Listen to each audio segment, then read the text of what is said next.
Hello guys, कैसे हैं आप सभी लोग। उम्मीद करते हैं कि आप सभी लोग बहुत अच्छे होंगे और अपनी पढ़ाई बहुत ही मेहनत और लगन के साथ कर रहे होंगे। तो गाइस, आज हम भारत के राष्ट्रपति से संबंधित टॉप 50 क्वेश्चन लेकर आए हैं। आप यकीन मानिए फ्रेंड्स, ये वीडियो आपके लिए बहुत ही हेल्पफुल होने वाली है, इसीलिए वीडियो को पूरा देखें। और इस वीडियो को करने के बाद आपको राष्ट्रपति से संबंधित एक भी क्वेश्चन नहीं छूटेगा, चाहे आपका कोई सा भी एग्ज़ाम लगा हो। और ये वीडियो जो है सभी एग्ज़ाम को पॉइंट ऑफ व्यू लेकर मतलब बनाई गई है। ठीक है गाइस, तो चलिए गाइस क्लास को स्टार्ट करते हैं। गाइस, आप हमारे चैनल को सब्सक्राइब कर लीजिए और इसी तरीके की वीडियो पाने के लिए हमारे जो बेल आइकन आएगा वो उस बेल आइकन को प्रेस कर लीजिए। ठीक है, तो चलिए गाइस क्लास को स्टार्ट करते हैं आज के पहले प्रश्न के साथ। और जिस क्वेश्चन का आंसर आपको पता हो उसका आंसर जो है कमेंट बॉक्स में ज़रूर करें। ठीक है गाइस, तो आज का पहला प्रश्न है कि क्वेश्चन नंबर 1 है कि भारत के राष्ट्रपति की तुलना निम्नलिखित में से किससे करना सर्वाधिक उचित है। यानी जो भारत के राष्ट्रपति हैं इनकी तुलना निम्नलिखित में से किससे करना सबसे ज़्यादा उचित माना जा सकता है। क्या वो अमेरिका के राष्ट्रपति से, या फ्रांस के राष्ट्रपति से, या ब्रिटेन के सम्राट से, या श्रीलंका के राष्ट्रपति से। तो गाइस, इसका जो राइट आंसर हो जाएगा वो हो जाएगा ऑप्शन नंबर सी, ब्रिटेन के सम्राट। ब्रिटेन के सम्राट से हमारे भारत के राष्ट्रपति की तुलना करना ज़्यादा उचित माना जाता है। ठीक है गाइस, आपको बता दें गाइस कि जो भारत के राष्ट्रपति हैं, राष्ट्रपति से संबंधित आपको कुछ अनुच्छेद याद करने हैं, तो उसकी हम आपको एक ट्रिक बता रहे हैं। ट्रिक कौन सी है वो आप सुन लीजिए और याद कर लीजिए। ठीक है, ट्रिक आपको बता दे रहे हैं। सभी राष्ट्रपति से संबंधित जितने भी अनुच्छेद हैं वो सभी आपको याद हो जाएंगे एक ही ट्रिक से। ठीक है, तो इसकी ट्रिक है पकानी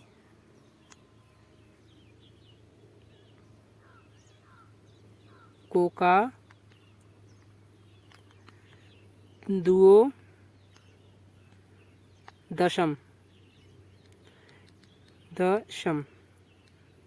ठीक है गाइस, राइटिंग थोड़ी ख़राब है गाइस, थोड़ा मैनेज कर लीजिए।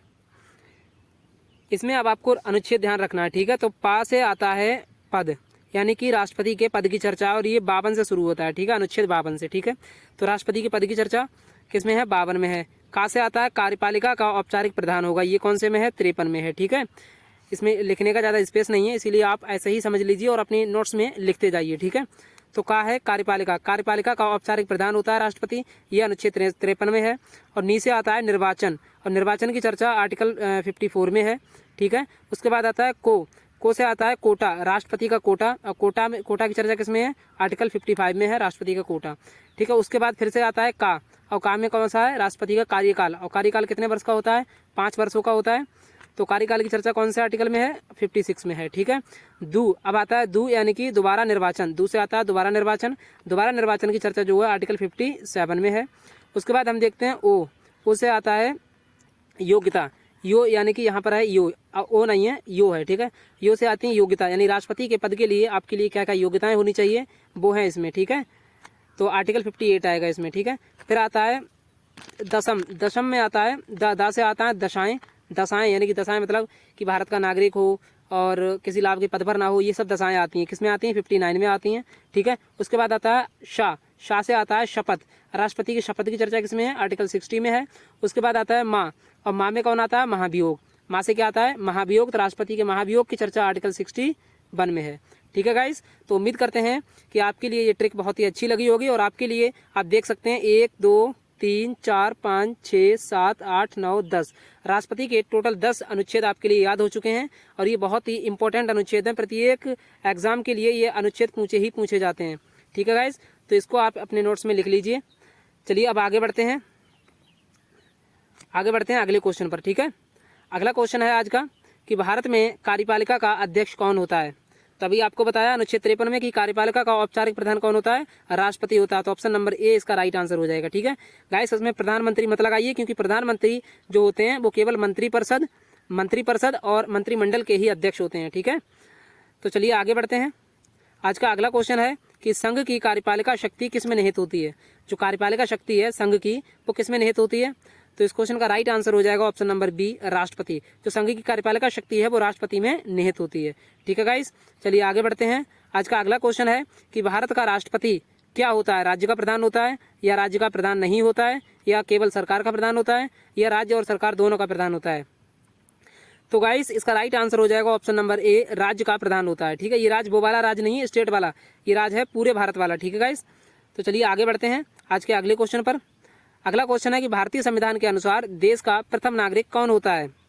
ये क्वेश्चन वेरी वेरी इंपॉर्टेंट है गाइस, वेरी वेरी इंपॉर्टेंट। ठीक है, प्रथम नागरिक कौन होता है, तो इस क्वेश्चन का राइट आंसर हो जाएगा ऑप्शन नंबर ए, भारत के राष्ट्रपति जो होते हैं वो भारतीय संविधान के अनुसार हमारे देश के प्रथम नागरिक होते हैं। ठीक है गाइस, आगे बढ़ते हैं अगला क्वेश्चन आज का। अगला क्वेश्चन है भारतीय संविधान के अनुसार संघ की कार्यपालिका शक्तियां किस में निहित होती हैं। संघ की कार्यपालिका किस में निहित होती हैं, तो आपको बताया ही है, ऑप्शन नंबर बी इसका राइट आंसर हो जाएगा, राष्ट्रपति में निहित होती हैं। आगे बढ़ते हैं अगले क्वेश्चन पर। अगला क्वेश्चन है कि भारतीय संविधान के अनुसार देश की तीनों सेनाओं का अध्यक्ष यानी सुप्रीम कमांडर कौन होता है। तो गाइस जो तीनों सेनाओं के अध्यक्ष की बात करें तो वो होते हैं हमारे राष्ट्रपति।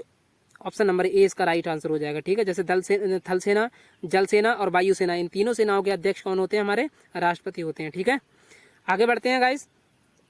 आज का नेक्स्ट क्वेश्चन है क्वेश्चन नंबर 8 कि भारत का राष्ट्रपति होता है, क्या होता है, भारत का वास्तविक शासक होता है, या राज्य का संवैधानिक अध्यक्ष होता है, या राज्य और सरकार का अध्यक्ष होता है, या बहुमत दल का नेता होता है।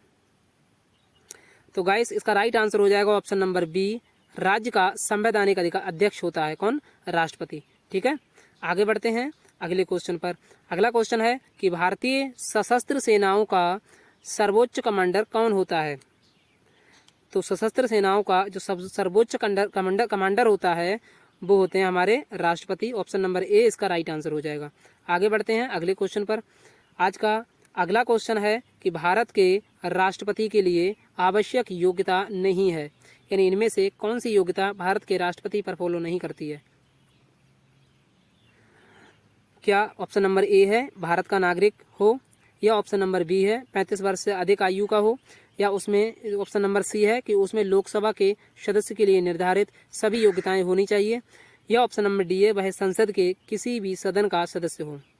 तो गाइस इसका राइट आंसर हो जाएगा ऑप्शन नंबर डी, वह संसद के किसी सदन का सदस्य हो। यही गलत आंसर है। ठीक है, क्योंकि वो संसद के किसी भी सदन का सदस्य नहीं होना चाहिए।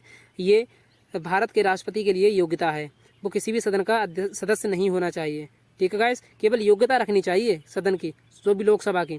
ठीक है, आगे बढ़ते हैं। आज का अगला क्वेश्चन है कि भारत के राष्ट्रपति निर्वाचित होने के पात्र बनने के लिए किसी व्यक्ति की आयु पूर्ण होनी चाहिए, यानी कितनी आयु होनी चाहिए भारत के राष्ट्रपति बनने के लिए। तो गाइस इसका राइट आंसर हो जाएगा ऑप्शन नंबर डी, 35 वर्ष। ठीक है, भारत का राष्ट्रपति निर्वाचित होने के लिए जो योग्यता है वो 35 वर्ष है, कम से कम आयु उसकी 35 वर्ष होनी चाहिए। आगे बढ़ते हैं फ्रेंड्स। अगला क्वेश्चन है कि राष्ट्रपति पद के उम्मीदवार के लिए अधिकतम आयु कितनी होनी चाहिए। तो राष्ट्रपति पद के उम्मीदवार के लिए अधिकतम आयु कितनी होनी चाहिए। तो इसका राइट आंसर हो जाएगा गाइस ऑप्शन नंबर डी, कोई आयु सीमा नहीं है, यानी कि अधिकतम आयु सीमा नहीं निर्धारित की गई है हमारे संविधान में भारत के राष्ट्रपति के लिए। ठीक है गाइस, आगे बढ़ते हैं। आज का अगला क्वेश्चन है कि एक व्यक्ति राष्ट्रपति पद के लिए अधिकतम कितनी बार निर्वाचित हो सकता है। तो गाइस इसका राइट आंसर हो जाएगा ऑप्शन नंबर डी, कोई सीमा नहीं है, यानी कि इसकी भी कोई सीमा नहीं है। ठीक है, यानी कि भारत के राष्ट्रपति के लिए कितनी भी बार, यानी कि वो कितनी भी बार राष्ट्रपति के पद पर मतलब कि निर्वाचित हो सकता है। ठीक है गाइस, और वो कितनी भी उम्र का होना चाहिए, लेकिन कम से कम उम्र उसकी 35 वर्ष होनी चाहिए, अधिकतम उसकी वर्ष कितनी भी चलेगी। ठीक है गाइस, आगे बढ़ते हैं। आज का अगला क्वेश्चन है कि राष्ट्रपति का निर्वाचन किस प्रकार से होता है। राष्ट्रपति का जो निर्वाचन है वो किस प्रकार से होता है, क्या वो प्रत्यक्ष रूप से होता है, या अप्रत्यक्ष रूप से होता है, या मनोनयन द्वारा होता है, या कोई स्पष्ट प्रावधान नहीं है। तो गाइस इसका राइट आंसर हो जाएगा ऑप्शन नंबर बी, अप्रत्यक्ष रूप से।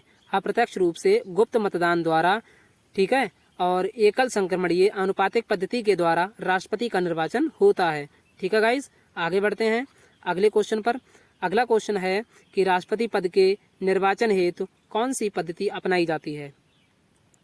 तो राष्ट्रपति के पद के निर्वाचन के लिए कौन सी पद्धति अपनाई जाती है, हमने आपको जस्ट अभी बताया है। इसका राइट आंसर हो जाएगा ऑप्शन नंबर डी, समानुपातिक प्रतिनिधित्व एवं एकल संक्रमणीय मत पद्धति द्वारा। ठीक है गाइस, चलिए बढ़ते हैं अगले क्वेश्चन पर। अगला क्वेश्चन है क्वेश्चन नंबर 16 कि राष्ट्रपति पद के चुनाव संबंधी विवाद को किसे निर्देशित किया जाता है। यानी जब राष्ट्रपति के पद के चुनाव से संबंधित कोई विवाद हो जाता है तो उसमें किसको संबोधित किया जाता है, मतलब किसको निर्देशित किया जाता है इसके बारे में। तो गाइस इसका राइट आंसर हो जाएगा ऑप्शन नंबर डी, उच्चतम न्यायालय। यानी कि उच्चतम न्यायालय आर्टिकल 71 के तहत जब भी राष्ट्रपति के पद के चुनाव में संबंधी कोई समस्या होती है, कोई विवाद हो जाता है, तब कहाँ जाया जाता है, तो ये हमेशा ही सुप्रीम कोर्ट में सुलझाया जाएगा। ठीक है, यानी कि उच्चतम न्यायालय में सुलझाया जाएगा, या वह राष्ट्रपति और उपराष्ट्रपति संबंधी ही विवाद क्यों ना हो। ठीक है, ये आर्टिकल 71 के तहत कहाँ सुलझाया जाएगा, सुप्रीम कोर्ट में सुलझाया जाएगा। ठीक है गाइस, आगे बढ़ते हैं। आज के अगला क्वेश्चन है कि राष्ट्रपति के चुनाव के लिए प्रस्तावक एवं अनुमोदकों की कम से कम कितनी संख्या होनी चाहिए। तो गाइस इसका राइट आंसर हो जाएगा ऑप्शन नंबर सी, 50-50। यानी कि इसके राष्ट्रपति के चुनाव के लिए जो प्रस्तावक होने चाहिए वो भी 50 होने चाहिए और जो अनुमोदक होने चाहिए वो भी 50 होने चाहिए। ठीक है गाइस, हम आपको बता दें कि जो उपराष्ट्रपति का चुनाव है, उपराष्ट्रपति के चुनाव के लिए जो प्रस्तावक होने चाहिए और जो अनुमोदक होने चाहिए वो 20-20 होने चाहिए। ठीक है गाइस, चलिए आगे बढ़ते हैं। आज का नेक्स्ट क्वेश्चन है कि भारत का राष्ट्रपति निर्वाचित होने के लिए निम्नलिखित में से कौन सी बात अयोग्यता मानी जाएगी। तो क्या ऑप्शन नंबर ए है, भारत का राष्ट्रीय नागरिक हो तब वो अयोग्य माना जाएगा, या ऑप्शन नंबर बी है, वो 35 वर्ष की आयु पूर्ण कर चुका हो तब वो अयोग्य माना जाएगा, या ऑप्शन नंबर सी है कि लोकसभा का सदस्य निर्वाचित होने के लिए मतलब अर्हित हो यानी योग्यता रखता हो तब, या ऑप्शन नंबर डी कोई लाभ का पद ग्रहण किए हो। तो गाइस इसका राइट आंसर हो जाएगा ऑप्शन नंबर डी, यानी कि वो कोई भी लाभ का पद ग्रहण नहीं किए होना चाहिए।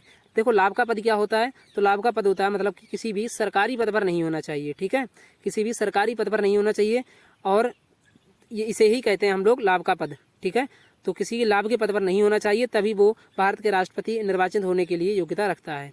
ठीक है गाइस, चलिए आगे बढ़ते हैं। गाइस उम्मीद करते हैं कि आपके लिए सेशन बहुत ही मतलब पसंद आ रहा होगा। अगर गाइस हमारा जो सेशन है वो पसंद आ रहा है तो हमारी वीडियो को एक लाइक कर दें और हमारे चैनल को सब्सक्राइब कर लीजिए, क्योंकि हम इसी तरीके की वीडियो आपके लिए लाते रहते हैं। तो चलिए गाइस आगे बढ़ते हैं। आज का अगला क्वेश्चन है कि भारत में राष्ट्रपति का चुनाव किया जाता है, यानी कि किस पद्धति के द्वारा राष्ट्रपति का चुनाव किया जाता है। तो इसका राइट आंसर हो जाएगा ऑप्शन नंबर बी, एकल हस्तांतरित मत पद्धति द्वारा। ठीक है गाइस, आगे बढ़ते हैं। आज का अगला क्वेश्चन है क्वेश्चन नंबर 20 कि राष्ट्रपति पद का चुनाव संचालित किया जाता है, तो किसके द्वारा संचालित किया जाता है राष्ट्रपति का चुनाव। तो गाइस इसका राइट आंसर हो जाएगा ऑप्शन नंबर सी, निर्वाचन आयोग। आपको पता है भारत में जितने भी चुनाव होते हैं वो कौन कराता है, निर्वाचन आयोग कराता है। ठीक है, चलिए आगे बढ़ते हैं। अगला क्वेश्चन है कि भारत में किसके चुनाव में आनुपातिक प्रतिनिधित्व चुनाव प्रणाली अपनाई जाती है। तो गाइस जस्ट हमने अभी आपको पिछले क्वेश्चन में बताया है, इसका राइट आंसर हो जाएगा ऑप्शन नंबर डी, क्योंकि राष्ट्रपति का चुनाव जो होता है वो आनुपातिक प्रतिनिधित्व चुनाव प्रणाली के द्वारा ही किया जाता है।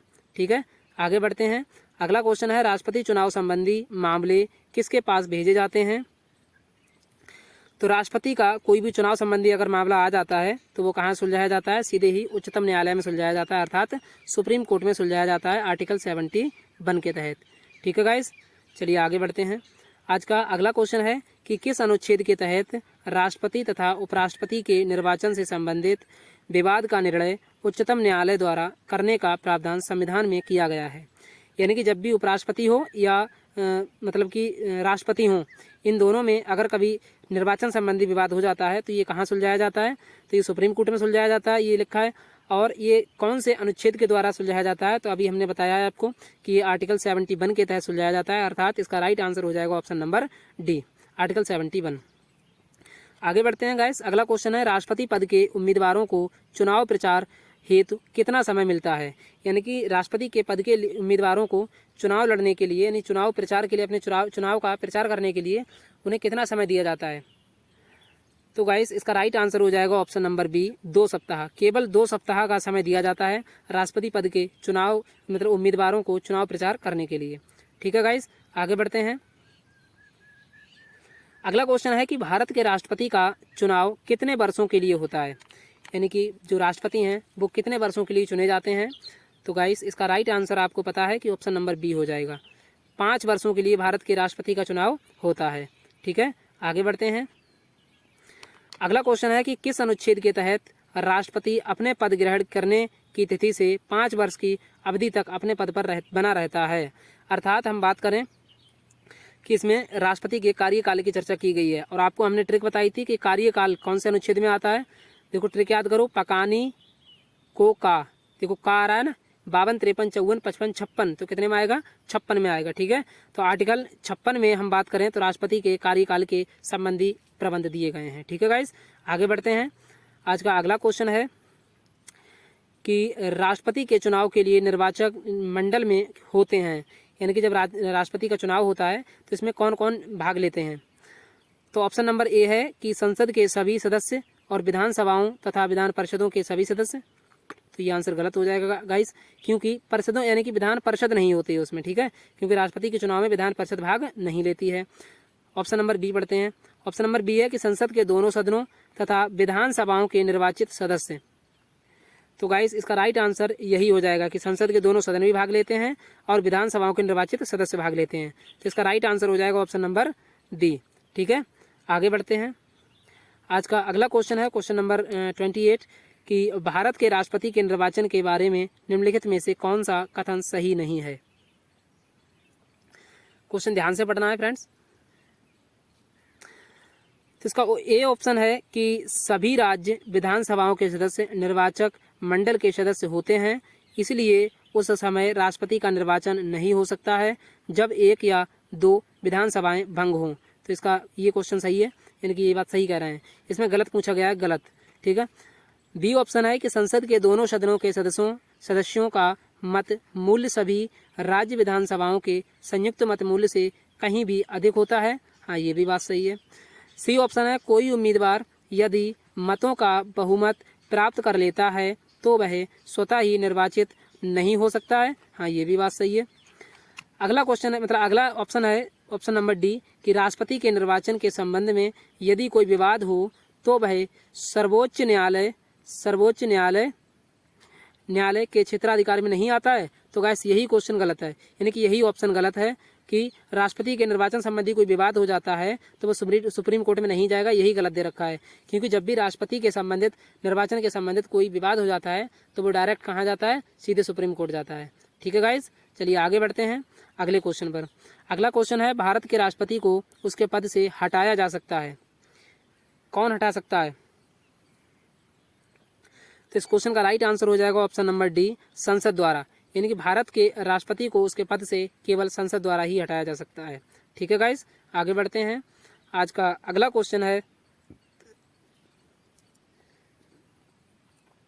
क्वेश्चन नंबर 30 कि भारत के राष्ट्रपति को पद से हटाने की प्रक्रिया क्या है। तो इस क्वेश्चन का राइट आंसर हो जाएगा ऑप्शन नंबर डी, संसद द्वारा महाभियोग लगाकर। ठीक है, जब संसद महाभियोग लगाकर ही किसी भी राष्ट्रपति को पद से हटा सकती है। आगे बढ़ते हैं अगले क्वेश्चन पर कि संविधान के उल्लंघन के लिए राष्ट्रपति के विरुद्ध अभियोग कार्यवाही किस में शुरू की जा सकती है, यानी कि जब राष्ट्रपति पर महाभियोग लगाना होगा तो कौन से सदन से शुरू करना चाहिए। तो गाइज इस क्वेश्चन का राइट आंसर हो जाएगा ऑप्शन नंबर सी, संसद के किसी भी सदन से राष्ट्रपति के महाभियोग को प्रारंभ कर सकते हैं। ठीक है, लेकिन जब एक सदन पारित कर देता है महाभियोग को 1/4 बहुमत से, तब दूसरे सदन में भेजने से पहले उसे क्या करना पड़ता है? 14 दिन पहले राष्ट्रपति को इसकी सूचना दी जाती है कि हम आप पर महाभियोग लगा रहे हैं। ठीक है गाइस, चलिए आगे बढ़ते हैं। आज का अगला क्वेश्चन है कि राष्ट्रपति को हटाया जा सकता है, यानी कि किसके द्वारा हटाया जा सकता है राष्ट्रपति को। तो ऑप्शन नंबर डी है, राष्ट्रपति को महाभियोग के द्वारा हम हटा सकते हैं। कौन हटा सकती है? संसद हटा सकती है, सॉरी। आगे बढ़ते हैं। अगला क्वेश्चन है कि राष्ट्रपति पर महाभियोग किस आधार पर लगाया जा सकता है। तो इस क्वेश्चन का जो राइट आंसर हो जाएगा गाइस वो हो जाएगा ऑप्शन नंबर बी, संविधान के अतिक्रमण करने पर। जब राष्ट्रपति संविधान का अतिक्रमण करने लगते हैं तब उस पर संसद द्वारा महाभियोग लगाया जाता है और महाभियोग के लगाने के बाद राष्ट्रपति को पद से हटा दिया जाता है। आपको बता दें गाइस कि अभी तक किसी भी राष्ट्रपति पर महाभियोग लगाकर उसे नहीं हटाया गया है। ठीक है गाइस, आगे बढ़ते हैं। अगला क्वेश्चन है कि राष्ट्रपति पर महाभियोग की प्रक्रिया किस देश के संविधान से ली गई है, यानी राष्ट्रपति पर महाभियोग कौन की प्रक्रिया किस देश के संविधान से ली गई है। तो गाइस इसका राइट आंसर हो जाएगा ऑप्शन नंबर ए, अमेरिका। यानी राष्ट्रपति पर जो महाभियोग की प्रक्रिया है वो हमारी अमेरिका के संविधान से ली गई है। ठीक है, आगे बढ़ते हैं। आज का अगला क्वेश्चन है कि भारतीय राष्ट्रपति को किस परिस्थिति में अपने पद से त्यागपत्र देना पड़ता है। तो इस क्वेश्चन का राइट आंसर हो जाएगा ऑप्शन नंबर ए, महाभियोग लगने पर। जब राष्ट्रपति पर महाभियोग लग जाता है तब राष्ट्रपति को अपने पद से त्यागपत्र देना पड़ता है। ठीक है गाइस, आगे बढ़ते हैं अगले क्वेश्चन पर। अगला क्वेश्चन है कि कार्यकाल पूर्ण होने पर पहले भारत के राष्ट्रपति को उनके पद से कौन हटा सकता है। यानी जब कार्यकाल पूर्ण हो जाएगा तो पहले राष्ट्रपति को, भारत के राष्ट्रपति को उनके पद से कौन हटा सकता है। तो इस क्वेश्चन का राइट आंसर हो जाएगा ऑप्शन नंबर डी, संसद ही। संसद द्वारा ही महाभियोग लगाकर ही उसे हटा सकते हैं। ठीक है, आगे बढ़ते हैं। अगला क्वेश्चन है कि राष्ट्रपति पर महाभियोग का आरोप एक संकल्प के रूप में संसद के किसी भी सदन में लाया जा सकता है। ये बात ठीक है। यह कम से कम कितने दिन की लिखित सूचना के बाद प्रस्तुत किया जाना चाहिए।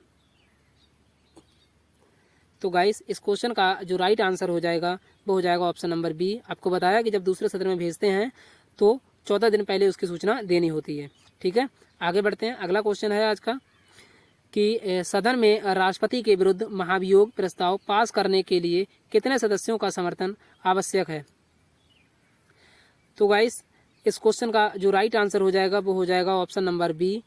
सदन के कुल सदस्यों में से कम 2/3 सदस्य जब पारित कर देते हैं तब क्या होता है कि संविधान राष्ट्रपति के विरुद्ध महाभियोग पारित हो जाता है और राष्ट्रपति को अपने पद से त्यागपत्र देना पड़ता है। ठीक है गाइस, आगे बढ़ते हैं अगले क्वेश्चन पर। आज का अगला क्वेश्चन है कि भारत के राष्ट्रपति को कार्य अवधि की समाप्ति के पहले भी पद से हटाया जा सकता है। कौन सी प्रक्रिया के द्वारा राष्ट्रपति को अपना कार्य अवधि जो है समाप्ति के पहले भी उसे पद से हटाया जा सकता है। तो इस क्वेश्चन का राइट आंसर हो जाएगा ऑप्शन नंबर सी, महाभियोग। महाभियोग के द्वारा राष्ट्रपति को कार्य अवधि की समाप्ति के पहले भी उसे पद से हटाया जा सकता है। चलिए आगे बढ़ते हैं अगले क्वेश्चन पर। अगला क्वेश्चन है कि किसी व्यक्ति के राष्ट्रपति के रूप में चुनाव को अवैध घोषित किए जाने की स्थिति में उसके द्वारा अपना चुनाव अवैध घोषित किए जाने के पहले के कृत्यों की क्या संवैधानिकता होगी। तो गाइस इस क्वेश्चन का राइट आंसर हो जाएगा ऑप्शन नंबर बी, यह कृत्य विधि मान्य होंगे। ठीक है गाइस, चलिए आगे बढ़ते हैं। इनका मतलब है कि जब राष्ट्रपति पर महाभियोग लगाता, ठीक है, या अवैध घोषित हो गया, राष्ट्रपति मान लिया कि गलत तरीके से उसका चुनाव हो गया राष्ट्रपति का और वो निर्वाचित हो गया। ठीक है, तो जब तक वो अपने पद पर है और कार्य करेगा तो क्या उसके सभी कार्य मान्य होंगे, यही क्वेश्चन पूछा गया है। तो इस क्वेश्चन का राइट आंसर बी होगा, उनके जितने भी कार्य हैं वो विधि मान्य होंगे, यानी कि कानूनी रूप से मान्य होंगे। ठीक है गाइस, आगे बढ़ते हैं अगले क्वेश्चन पर। क्वेश्चन नंबर 41 है, राष्ट्रपति को निम्नलिखित में से कौन पद और गोपनीयता की शपथ दिलाता है। अर्थात राष्ट्रपति को पद से शपथ कौन दिलाता है, पद पर रहने के लिए शपथ कौन दिलाता है। तो गाइस इस क्वेश्चन का राइट आंसर हो जाएगा ऑप्शन नंबर ए, भारत का मुख्य न्यायाधीश। भारत के मुख्य न्यायाधीश जो होते हैं वो राष्ट्रपति को शपथ दिलाते हैं। गाइस जब भारत के मुख्य न्यायाधीश भी अपने पद पर नहीं रहते हैं उस समय जब राष्ट्रपति का चुनाव होता है, तो क्या होता है कि जो सुप्रीम कोर्ट में सबसे हाईएस्ट जो वो होते हैं, मतलब कि मुख्य न्यायाधीश होते हैं, उन्हीं के द्वारा राष्ट्रपति को शपथ दिलवा दी जाती है। ठीक है, और आपको बता दें कि जो उपराष्ट्रपति जो हैं, उपराष्ट्रपति को शपथ कौन दिलाता है, तो उपराष्ट्रपति को जो शपथ है वो हमारे खुद राष्ट्रपति साहब दिलाते हैं। ठीक है गाइज, तो गाइज आगे बढ़ते हैं। आज का अगला क्वेश्चन है कि राष्ट्रपति संविधान के किस अनुच्छेद के तहत भारत के मुख्य न्यायाधीश के समक्ष शपथ ग्रहण करता है। यानी जो राष्ट्रपति हैं वो संविधान के किस अनुच्छेद के तहत भारत के मुख्य न्यायाधीश के समक्ष शपथ ग्रहण करता है। अर्थात राष्ट्रपति के शपथ के बारे में चर्चा की गई है। तो आपको हमने ट्रिक बताई है, पकानी कोका दुओ दशम, अर्थात 52, 53, 54, 55, 56, 57, 58, 59, 60। यानी शपथ की चर्चा किसमें है, आर्टिकल 60 में है। ऑप्शन नंबर बी इसका राइट आंसर हो जाएगा। ठीक है, चलिए आगे बढ़ते हैं। आज का अगला क्वेश्चन है कि मुख्य न्यायाधीश की अनुपस्थिति में राष्ट्रपति किसके समक्ष शपथ लेते हैं। यानी कि जब मुख्य न्यायाधीश भी अनुपस्थित हों तो राष्ट्रपति किसके समक्ष शपथ लेते हैं। तो गाइस इस क्वेश्चन का राइट आंसर हो जाएगा ऑप्शन नंबर डी, सर्वोच्च न्यायालय का वरिष्ठ न्यायाधीश। यानी सुप्रीम कोर्ट में जो सबसे हाईएस्ट न्यायाधीश होते हैं उनके द्वारा ही राष्ट्रपति को शपथ दिलवा दी जाती है। ठीक है गाइस, और उपराष्ट्रपति को शपथ कौन दिलाते हैं, आपको बता दिया है कि जबकि उपराष्ट्रपति को शपथ कौन दिलाते हैं, सीधे राष्ट्रपति दिलाते हैं। ठीक है गाइस, चलिए आगे बढ़ते हैं। आज का अगला क्वेश्चन है कि यदि राष्ट्रपति और उपराष्ट्रपति दोनों देश से बाहर हों, ठीक है, राष्ट्रपति भी और उपराष्ट्रपति भी दोनों देश से बाहर हों, तो उस स्थिति में उनके कार्यभार को कौन ग्रहण करेगा। तो मतलब इनका कहने का ये है कि जब राष्ट्रपति और उपराष्ट्रपति दोनों ही देश में ना हो, यानी बाहर गए हों, ठीक है, तो उस समय राष्ट्रपति और उपराष्ट्रपति संबंधी कार्य कौन करेगा। तो गाइज इस क्वेश्चन का जो राइट आंसर हो जाएगा वो हो जाएगा ऑप्शन नंबर सी, सर्वोच्च न्यायालय के मुख्य न्यायाधीश। ठीक है गाइज, CJI। चलिए आगे बढ़ते हैं। आज का अगला क्वेश्चन है कि भारत का राष्ट्रपति अपना न्याय पत्र यानी त्याग पत्र, न्याय पत्र नहीं है यहाँ पर, त्याग पत्र है, त्याग पत्र किसे संबोधित करता है, यानी अपना त्याग पत्र किसे देते हैं। राष्ट्रपति जो हैं भारत के वो अपना त्याग पत्र किसे देते हैं। तो गाइस इसका राइट आंसर क्या होगा, इसका राइट आंसर हो जाएगा ऑप्शन नंबर डी, भारत के मुख्य न्यायाधीश को। भारत के मुख्य न्यायाधीश को राष्ट्रपति अपना क्या देते हैं, त्याग पत्र देते हैं। ठीक है गाइस, तो गाइस आज के 45 क्वेश्चन कंप्लीट हो चुके हैं और इसमें 45 नहीं थे, लगभग 50 के मतलब 5 से ज़्यादा क्वेश्चन हमने और बता दिए थे, तो लगभग आपके 50 प्लस क्वेश्चन हो गए आज, हो गए नहीं हो गए। तो गाइस हमारी वीडियो आपके लिए कैसी लगी, वीडियो को लाइक करें और शेयर करें और कमेंट जरूर कर दिया करें कि आपके लिए वीडियो कैसी लगी, और हमारे चैनल को सब्सक्राइब जरूर कर लीजिए फ्रेंड्स। ठीक है, क्योंकि आप लोगों की वॉचिंग तो आती है, यानी कि देखते तो हैं, लेकिन आप सब्सक्राइब नहीं करते हैं। ठीक है गाइस, और कमेंट भी नहीं करते हैं। तो गाइस आपसे रिक्वेस्ट है कि आप कमेंट भी कर दिया करें कि आपको सेशन कैसा लगता है। ठीक है, तो चलिए आज के लिए इतना ही। तो गाइस धन्यवाद।